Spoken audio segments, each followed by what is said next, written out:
One of the most difficult things you will have to deal with when dealing with a covert narcissist is come to terms with the fact you're not the bad guy.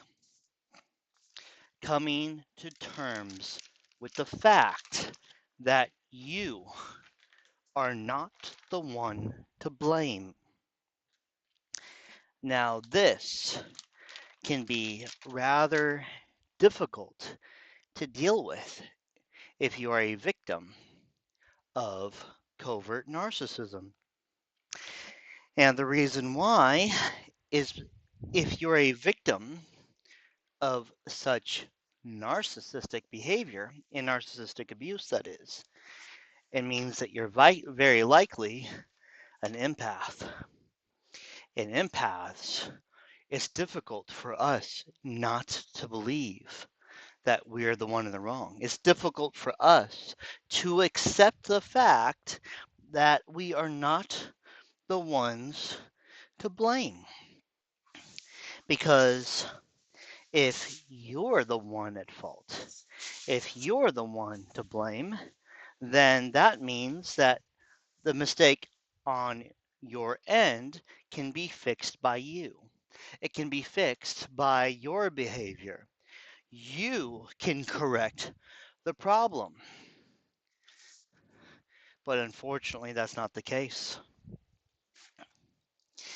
The case is it's out of your control. You don't get to be the one to be able to fix this. It's not your responsibility. It's not your option. I'm sorry, I'm cleaning everything. You know how it is when you clean, you throw everything on one side of the room and then on the other side of the room. So, gonna have to deal with that. Um, with my situation, being raised with a psychopathic, abusive father and being told that every single thing, such as his childhood and my mom's childhood and all of their disorders that stemmed from substance abuse before they even met, was all my fault. And they even said that too. My dad, Sam, blamed me for absolutely everything that happened in his life. And it was, of course, quite absurd. And in the workplace, I also learned to do this. I learned to accept responsibility and fault for things that were completely out of my control, things that had nothing to do with me. I was always forced to apologize to my sister after she would cause a great deal of harm to me, you see? And when you're raised this way, you start to believe it. You start to believe that their childhood and you being a mistake of them having you is your fault. You start to believe that you are you have no value and that you are a bad person just because you exist, and that your actions of right or wrong, does not matter. That you are just bad, period, because you are existing.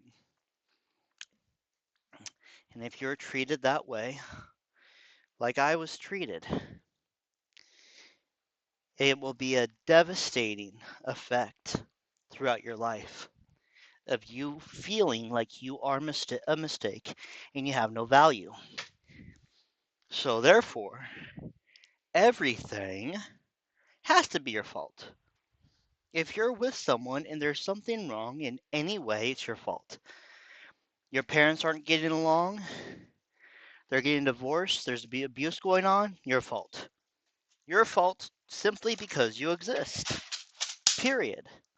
It has nothing to do with any actions on your part. So, coming to terms with the fact that it is not your fault, and that it is on them, well, that's really difficult to deal with. It's difficult, and you'll even feel guilty because you're not the one in the wrong. And you'll try and justify and come up with reasoning on why maybe it is your fault, or maybe if it's not your fault, somehow you could still fix it by taking responsibility for other people's actions. And I'll tell you this, today it is very common for people to be told that things are their responsibility, even if it was not their actions. So take it from me, a very empathic person. I've suffered from severe empathy my whole life and had to really learn to break out of it. And what helped me break out of it was coming to terms with the fact that me not stepping up for myself and for others to keep harm from happening by stopping bad guys and getting involved in uncomfortable situations and doing uncomfortable things kept innocent people from getting hurt. And when I came to terms with the fact that not doing anything harmed people and harmed innocent people, rather than doing something that kept them from being harmed, well, I learned to deal with that discomfort. I learned to deal with that discomfort and start standing up and doing the right thing. I'm looking for a sharpening stone to sharpen my razor, my trimmer, to get rid of all the stuff. That's why you see me doing all that. Oh, it might be in the closet over here. But if you are with a narcissist and you've stuck with a narcissist despite all the abuse, then yeah, you're probably an empath. And the reasoning behind that is a reasonable person. A person who's not an empath, who does not put up with all that stuff, they would not have put up with all that and still be in that situation. They would have left that relationship a long time ago. So, if you're still in a relationship with someone like that, then yeah, you are the empath. Darn, it's not there either. So, moral of the story is come to terms with the fact that you are not to blame. Unfortunately, you are not at fault, and you need to take action in order to stop the abuse and know that they are at fault, that they are the bad guy, and that they need to change. And I'll tell you this, with a lot of you out there, once you heard me say you take action to put them in their place and let them know that you're not going to put up with that anymore, I lost a lot of you right there. Because most empaths are spineless. I had to witness a loss of life and people sustain serious injury. Many people were affected by my empathy, causing a lack of spine to keep from stepping up. Now I'm very far in the extreme other way, where I go out of my way to find abusers to stop them from harming others. That can get you in a lot of trouble, especially with the government. The government is full of very abusive, narcissistic people, especially in the legal system. And they do not like seeing someone from the outside stopping people like them from doing evil things. But you don't have to go that extreme. You don't have to go as far as I've gone. You just have to stand up for yourself.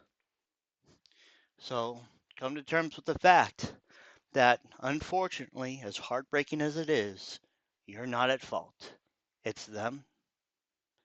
Learn to deal with that first and then figure out what you're going to do.